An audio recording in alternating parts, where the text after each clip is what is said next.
All right, well, Don, just tell me why you wanted to get in this race, as so many other people have done. Sure.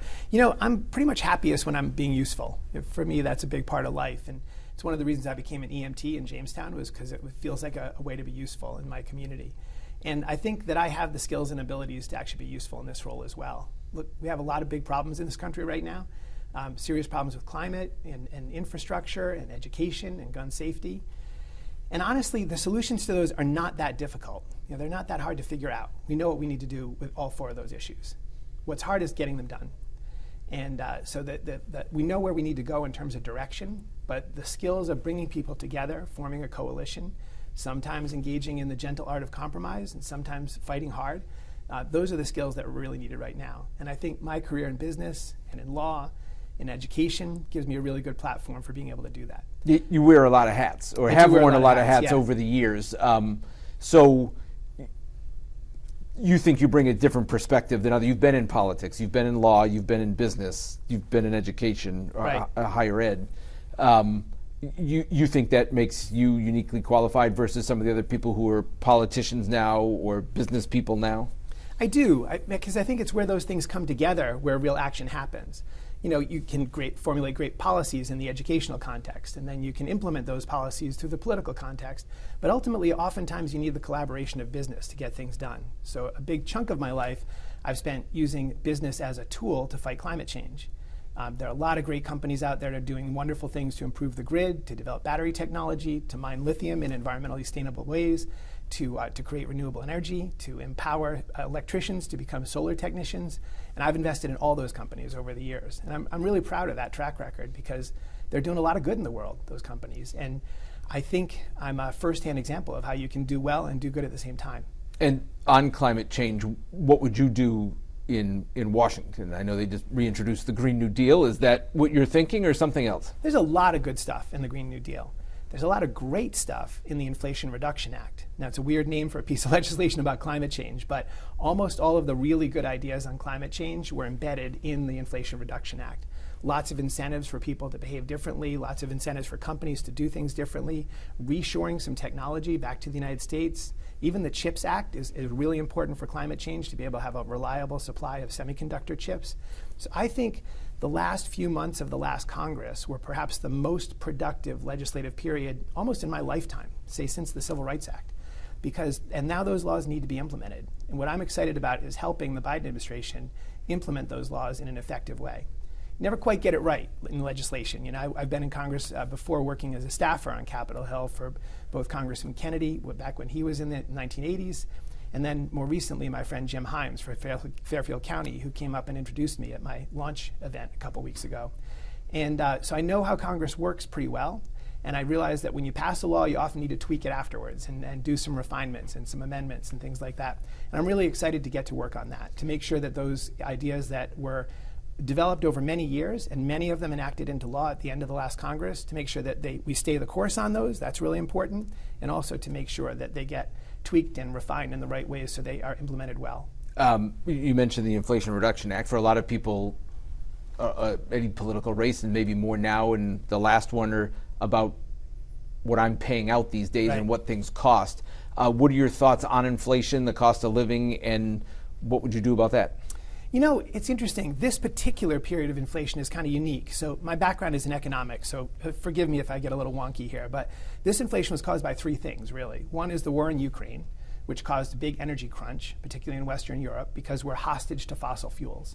So first step that the Inflation Reduction Act does is to make us less dependent, less reliant on fossil fuels.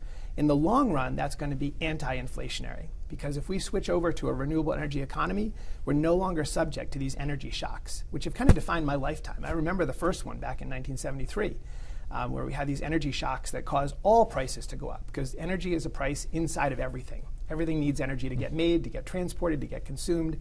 So when energy prices go up, we have an inflationary effect. And the other thing was, a big issue was still the supply chain interruptions that were caused by COVID, which we're still working through even a long time later.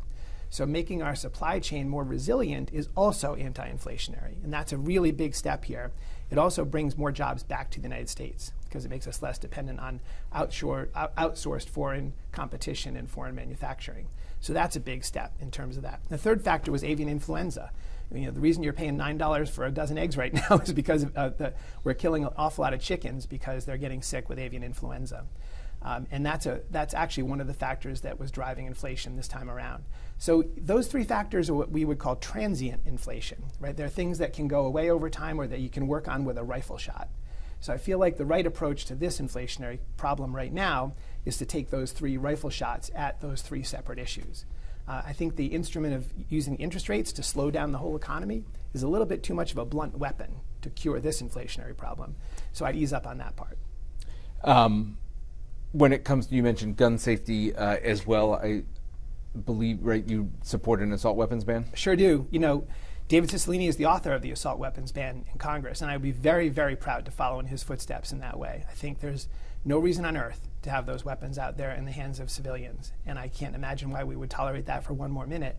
Not only we had an assault weapons ban for about 10 years that was very effective. So the evidence is there, the history is there, the precedent is there. There's not a reason in the world not to have an assault weapons ban. And the carnage in our schools needs to stop.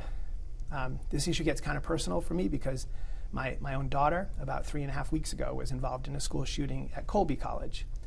Beautiful, bucolic Colby College in the middle of rural Maine. And they had a big party one night. A bunch of kids were crowded into a really dense hallway. A fight broke out between two people who were not students at Colby. And one cracked cracked a bottle over the other guy's head.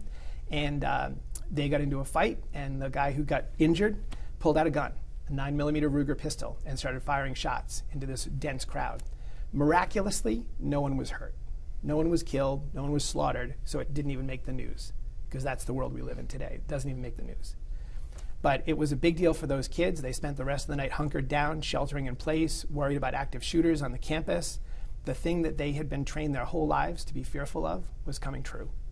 And my daughter lived through that. She was brave in it. She helped other people. I'm very proud of her. But Monday morning, she went into her organic chemistry lab and had a complete meltdown. The stress of it just overwhelmed her.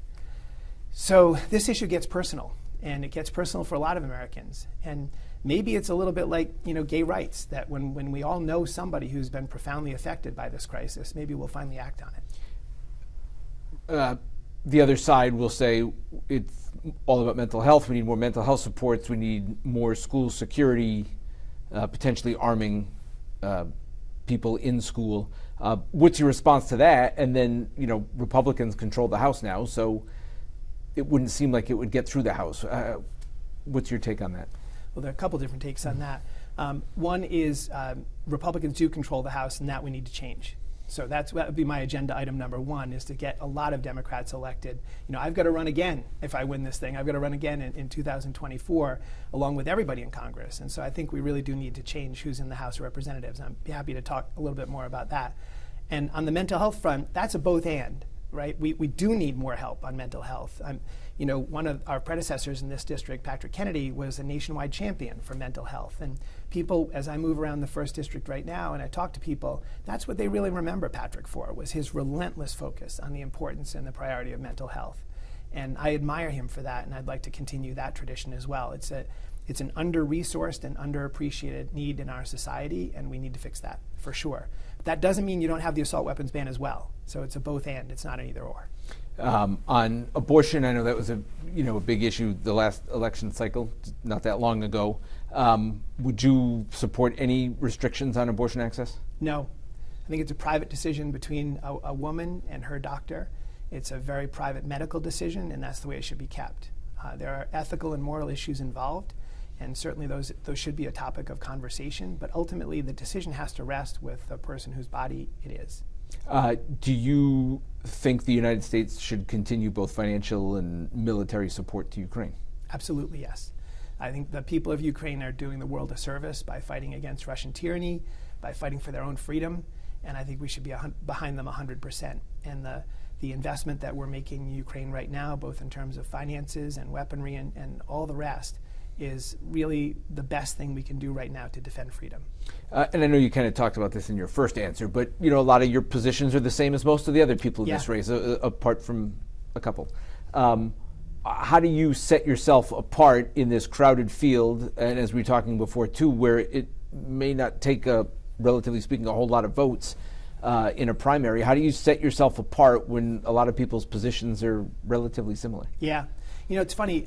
I learned about voting just from listening to conversations among most of my grandparents. And when they would talk about who they were going to vote for, there were always two questions that were in the air. One was, who aligns with my values and the things I believe in? And then the second one was, who has the right skills and qualifications to do the best job for Rhode Island down in Washington?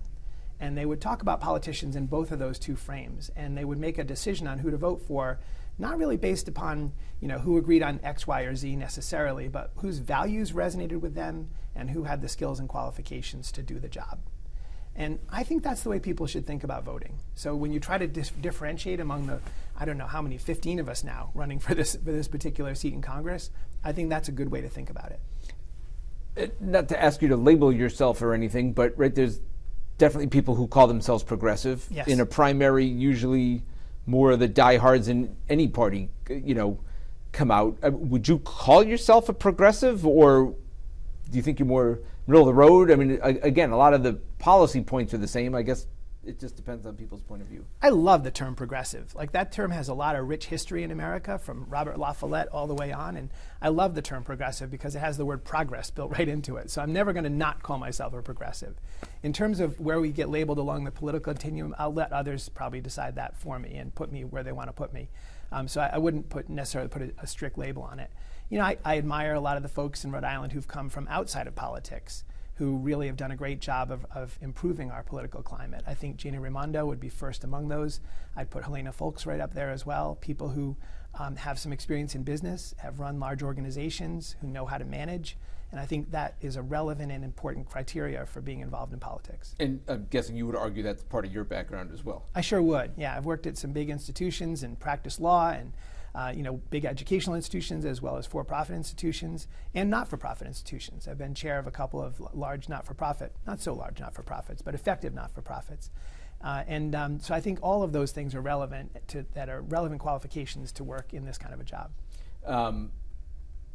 Do you think Joe Biden made the right decision announcing he's going to run for president again? He's doing a great job, honestly. You know, and I'm pleasantly surprised by what a great job he's doing. He's always been a great guy, but I don't think anyone has ever accomplished, at least in my memory, my political memory, no one has accomplished what Joe Biden did in his first 2 years in office. It's really extraordinary. And it's been the right things for our country and for our economy that he's focused on. So I admire the work that he's doing, and I'm happy that he's running again. Anything else you want to add? Any other issues you think are important to touch on? What's fun about this? You know, I feel 20 years younger since I started this job, you know, running for Congress, which I think is great. It's not a job yet. I guess it's an avocation at this point. But I really enjoy it, and I really enjoy getting around the district and meeting people and getting to know people and hearing the things they care about. It's really energizing in ways that I didn't even know it would be. I've been involved in a lot of political campaigns, but I've never been the candidate before. And it's a different role, and you feel a different energy coming from people, especially when they talk to you about the things they really care about. So what I'm excited for is to get around the 1st District and get to meet people in all 18 cities and towns, plus the half of Providence that we have, and really get to understand what their issues are and what they care about, and see what I can do to help them. Great. Thanks, Doug.